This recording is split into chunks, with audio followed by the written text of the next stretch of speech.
everyone, and welcome to the latest edition of the Osborne Group Chat. My name is Laurel McCombs. I'm the Senior Advisor with the Osborne Group, and I'm joined today by my colleague, Bob Osborne, Principal of the Osborne Group. Hello, Bob. Hey, Laurel. Happy Friday. We are, it feels like in some ways there's so much to talk about right now. There's so much going on.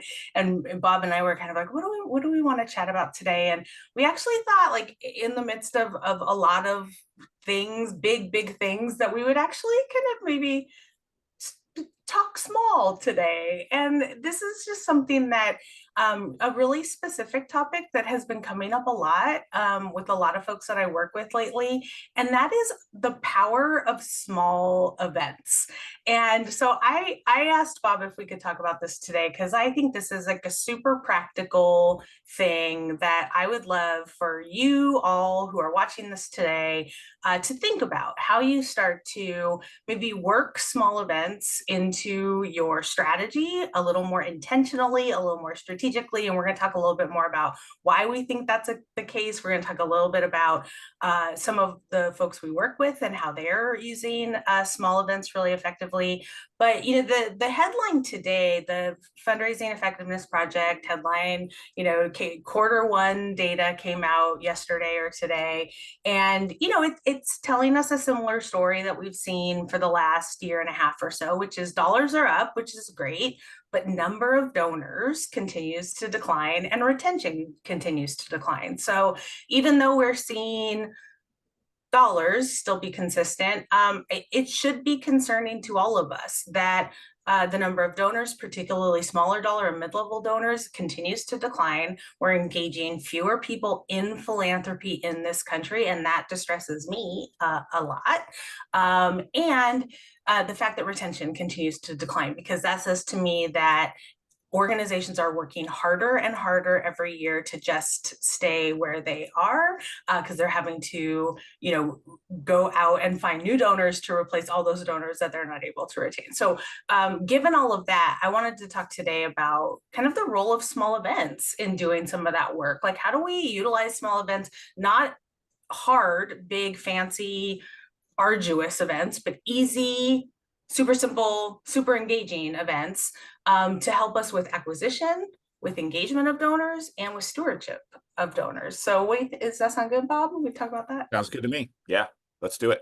All right, so I want to I'm going to start with a type of small event that we at the Osborne Group talk about a lot, and that is the vision meeting. And this is, you know, something that we have talked about for years and years and years, and I think has only solidified for me more recently why this is such a great model. And the vision meeting is essentially, it's a 1 hour non-ask event where you bring folks, whether they be new, never given before folks, current donors, big donors, small donors, whatever donors you might want to bring, foundation donors, individual donors, corporate donors, together. And you basically share your vision for the future, not just what you're doing, but what you are hoping to accomplish and what you're hoping to achieve over the next few years, the impact and the outcomes of the work that you're doing.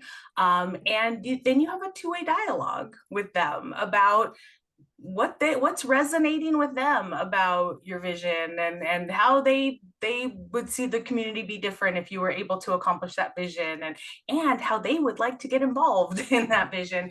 And then you do, you know, the other key to a vision meeting, of course, is really good follow-up. So after the meeting, you're not going to ask at this meeting, but after the meeting, you might, you know, ask for a one-on-one meeting where you do make an ask, or maybe you just continue to build out that relationship. So I want to talk a little bit about vision meetings first before we talk about some other types of small events. Bob, I don't know if you have anything else to add to my description of a vision meeting, or anything else that you think is really important to that model. No, I think it's a great description. I think I think the power of the vision meeting is a couple of things. I mean, one, you're talking about vision, and if you've learned nothing from Laurel and I over the years, and Karen even before that, it's the necessity of talking about a forward-facing vision. You know, what needs to what outcomes are you trying to achieve? Just going to achieve just bigger gifts, more interest, right? Because you're talking about something that's possible but hasn't happened yet. as opposed to your mission, which will go on but is kind of less specific. So one, it talks about vision, but two, it gives the opportunity, as you mentioned, for a two-way conversation. And people are just going to remember that. It's a more interesting conversation. People remember it better because they're interacting. They remember their words a lot better than they're going to remember your words. And they're talking about your work. So they're not talking about what you should be doing or shouldn't be doing, but they're really responding to the specific ideas that you're putting out there. And even if they hate those ideas, even if they're like, this is the worst idea I've ever heard, this is the worst vision, you should be doing A, B, C, and D, or change your vision this way, they're still putting themselves, giving us a little stake, right? And what it is you're doing, even if that stake is sort of born out of not hatred's a strong word, but like out of a disagreement with what it is you're doing. So it's a really powerful way of fundraising, and it's really simple, right? Like it's an easy thing to do. I don't know if I run into this, like people, and I know you were talking to me before, and maybe you want to talk a little bit more about, just how much pushback you get on like not doing an ask. and and then I think also, and I don't know what your experience with this is as well, like people do think when they think of events, they do think of like big events. And so maybe you want to talk a little bit about like maybe why we don't want to do an ask at an event like this, or other the ask just kind of being like, we're going to follow up, take our call. And maybe also like why this is actually a really easy thing to do.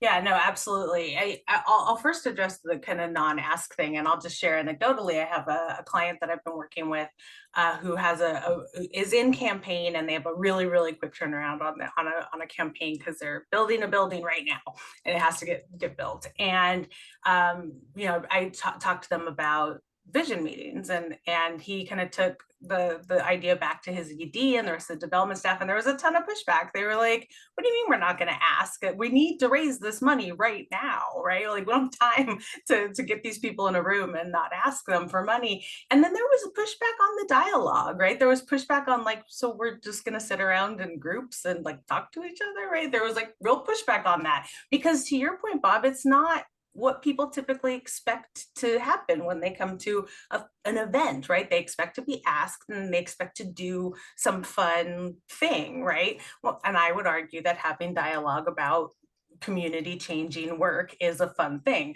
It's way more fun, right? Than just being presented at, right? Like, and just talked at, right? It's way more interesting. So Or I just say that going, it's fun, Laurel. yeah, or like just going to an event and being entertained, but not feeling like I understood what my dollars were really impacting, right? Like I can go anywhere and be entertained. Right. And how entertaining are we really at these events? But Exactly. I digress. We're not as entertaining as we think we are. So yeah, I think so. And so they had their first vision meeting, and it was like I wish I could have like I almost wish I could have like a recording of Steve with me right now to share with him like how enthusiastic he was after that first vision meeting. He was like, because I told him I was like, just trust the process, do this once, just trust the process. And they are getting such great feedback from their donors that came. People are like, oh my gosh, it was so refreshing to just come and hear more about what's going on and get to chat with folks. I think people felt like it was really refreshing not to be asked, right? And, I think here's the thing, like we hear all the time these things like about, how donors feel like ATM machines, right? And people will be like, oh, but we don't ask that often, except that when I look at most organizations, I'm like, okay, so every time you send a newsletter, there's a donate button on the bottom of that. Every time you send out a mailed piece of any kind, there's a BRE in there. And every time you ask them to come to an event, there's some sort of either admission fee or ask at the end. Or so you tell me, are you really, yeah, this is why donors feel like ATM machines, right? Like, can we ever just let donors process our message? Like, just without being asked for anything, hear our vision and really process it and internalize it and think about it and then have a discussion about it.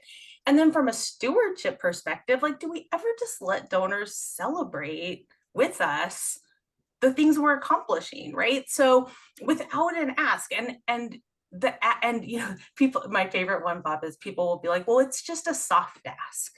And I'm like, what the heck is a soft ask? Like, you're either asking or you're not.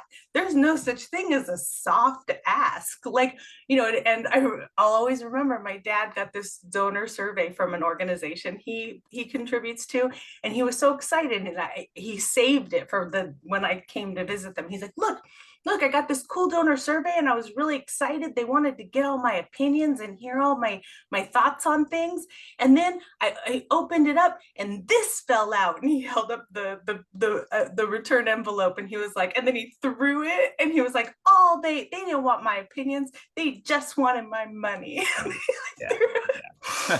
And and I was like, look, if my father who is not a fundraiser, who is a psychotherapist, like, can tell you that was insulting to him, that says it all, right? And so, the vision meeting, it just works on so many levels, right? Because it's like, we're not going to ask, and it shows that we authentically want to just engage with people. So that's the no asking. I will also say, I think, getting visits is one of the hardest things that development professionals do. It's the thing that I think we probably get asked about more than a lot of others. Like, how do I get a visit? I can't get, I call and I email, and the gatekeepers and all the things, right? Like, I can't get a visit. And I think about it logically, like, especially for your mid-level donors who you're trying to move up into being major gift donors. I think, like, these are not folks who are used to hearing from you. Like, they've probably never gotten a phone call or any kind of direct communication from somebody in your organization before. And then suddenly one day, some person with the word title development director or major gift officer calls them and says, do you want to have coffee? Like, I'm not Right. on that visit either, right? Like, why do we think that that's an attractive thing for people? And I think this day and age too, it's just harder to get visits generally. But a vision meeting, right, or some other small event, which we will talk about some other options for small events, but like some other small event, like if you tell me come to this event, I might be like, okay, I'll do that. And then maybe I meet you and I'm like, oh, Bob's pretty cool. He's a nice guy. And then when you call me and say, do you want to have coffee? Now I'm like, oh, yeah, no, I met Bob. He was super cool. I'll totally go have coffee with Bob. Yeah, well, I think that's the point, right? It's not so much that we're not going to ever ask, it's that we are going to ask, but now at least people know what they're giving to, right? Like they have an understanding, whereas before, like to your point, they're probably not even going to show up because they feel like there's an ask happening, and like, right, I don't know this organization, I don't know anything about it. Like, why am I going to go to this thing where I know the purpose is to hit me up for some money? So one, I would say in your invitations, like say there will be no ask. Like that actually will increase your attendance by quite a bit. But when you do ask them, they're engaged, they want to be asked, and they're ready. And there's a huge difference between those two things, right? Like walking into a room where you probably filtered out anyone who might have been interested, but now they're gone because they don't want to be asked, and asking people, to your point, where they haven't had a chance to like sit with it, they haven't had a chance to think about it, they haven't had a chance to really think about what it means, like how much are they going to give you? And that's the other thing too. Like I was talking to a client, I think their budget is maybe like $3 million. I'm like, well, we want to do, we want to charge $75 for people to come to this event. I'm like, $75. Maybe this is a good segue into small events, but it's like, I'm like, what's your budget? You're like, well, 3 million. So is it really that important to ask for $75? Like, how much are you gonna make if this is like a resounding success? If you fill up the room, you're gonna make $2,000 maybe if you like knock it out of the park, but probably less. Like what difference did that make? Whereas maybe if you're not charging, you get people there that can be made to be interested. You're not going to suppress those people from coming. You're going to have people that are way more engaged because they you didn't ask and you just had an interaction with them. So to me, like it that just sort of underscores just the reflexiveness of this, right? It's like, well, we just have to ask because that's how things are done. And it's like, well, it really, like, if you really feel the need to ask $50, because that's kind of what you're going to get, right? Like, do you walk around with your checkbook anymore, Laurel? No, me neither. If I ever did, how much am I going to give even if I on Venmo? Like $100, $200. Like this is not how people make large donations, and they're not in a position necessarily to just write a check. And even if they are, if you are walking around with that checkbook, like for me, like there's some checks I'll write without checking with my wife, but not the check that you Well, want. That's an organization. So I kind of don't see, yeah, I think we just kind of get into that mode, right? And we don't really interrogate like, well, why are we in that mode? So yeah, so let's maybe talk a little bit more about small events and like what we mean by the small event. yeah, I mean, I would call anything that is, well, first I think like for a small event to be small, like can't be more than I would say like 50 people, right? Like and ideal, like I think too, this is the other thing is I think people are afraid of actual small events like 10-20 person events because I think they are worried about ROI. Like I think it feels like, oh, why are we going to do this whole thing for 20 people, right? But I think about like, well, how many things do you do for massive groups of people that have awful ROI, right? Like big galas and golf tournaments, you can have hundreds of people at those things. Those have typically the worst ROI of anything we do, right? When you factor in how expensive they are, how much budget goes to them, how little we actually raise through those things. You look at things like direct mail, right? Huge group of people, terrible ROI, right? We get terrible response rates. It's not engaging, right? So I think about it's like all of the reasons people give me to not do things, but yet people very rarely really interrogate like what they're already doing and whether or not that's a good use of their time, right? And so, think about small events and you've got to keep them simple. Like, I'm not telling you to go throw a gala for 20 people. I'm telling you to go have a happy hour downtown at some bar that you can be like, hey, we're going to be here from 6 to 7 on Tuesday night. Come join us, right? I'm talking be simple, don't, I'm not asking people to make a lot of, do a lot of rigmarole for this. And then if you only get 10 people, you're not so bummed, right? If because you didn't put a lot of time, you didn't put a lot of staff time, you didn't put a lot of expense into it, but the impact for those 10 people who come could be massive. The ROI for those 10 people could be huge, right? I mean, for all the reasons we just talked about. Yeah, I mean, I agree 100%. I mean, I tell clients like, look, I'm in New York City, like get a conference room. There's a lot of them. A lot of them are going begging these days for reasons to be in a conference room. If it's a daytime event, get some coffee and maybe some crudité. If it's a nighttime event, get some crudité and, get a box of wine. A box of wine will probably last you a few of these because the idea, I think the other thing we think about when you think about events, to your earlier point, is we think about entertaining, and it's not entertaining. We're not that entertaining. People come to these mostly because they want to learn about your organization, right? Like I'm certainly, as I've gotten older, I'm like, when I was younger, like maybe I'm like trying to find, my future partner or something, and I maybe want to be entertained. But the reality is like for most people, given the opportunity, they want to, they'd rather spend the time with their family, they'd rather spend the time with friends, relatives, whatever it may be. So you're not really entertaining them most of the time, unless you're just doing some crazy fun event, that's part of the community. And then to your point, the ROI, and that's probably terrible. So if you think about it, it's just like we're here because we're trying to make some change in the world. We're inviting people who might be moved by that change. And while they're there, let's make it comfortable for them, meaning they have something to drink and they have something to eat. It's not a blowout. It's just enough for them to feel comfortable for that hour and 15 minutes, whatever it is. It does not have to be more than that. So here in New York, like we don't eat breakfast as well as we should.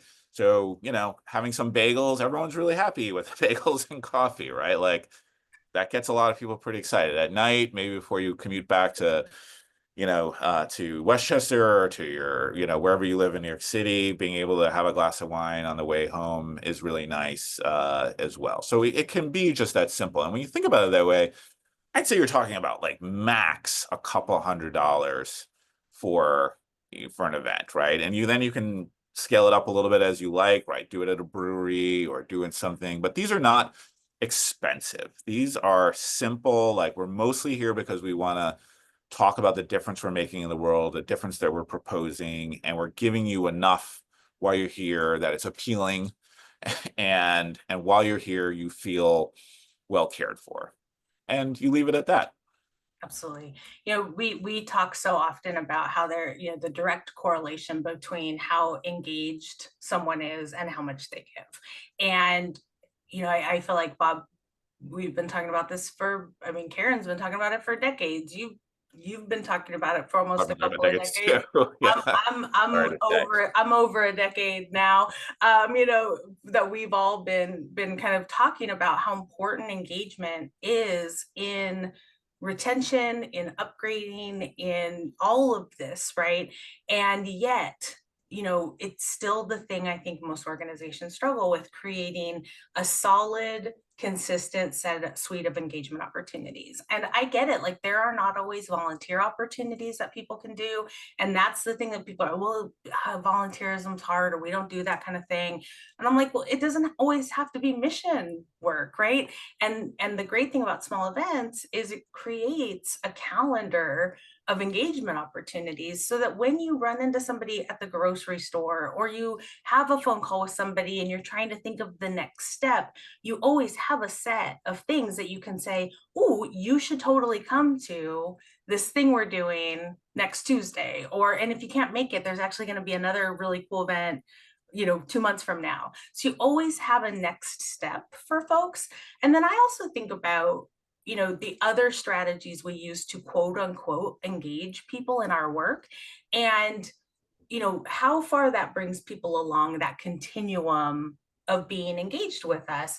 And everybody spends time on one-way communications. I see most of the people we work, or that I work with, putting a lot of time and effort into newsletters, direct mail solicitations, email, blast emails. And I'm not saying not to do those things. Those things are all really important, but they are moving people incrementally along that. Every time, if they read it, it's moving them incrementally.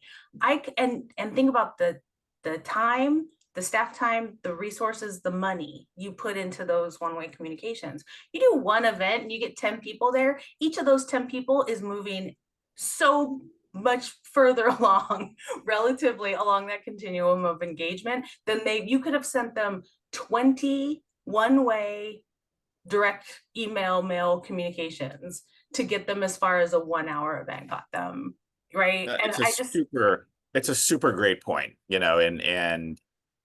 and related to the idea too of scaling, right? So one, it's the ROI on it is highly, it's much higher, and it's a great point to make that, like, right, like what are we spending our time on, and why not spend it on this?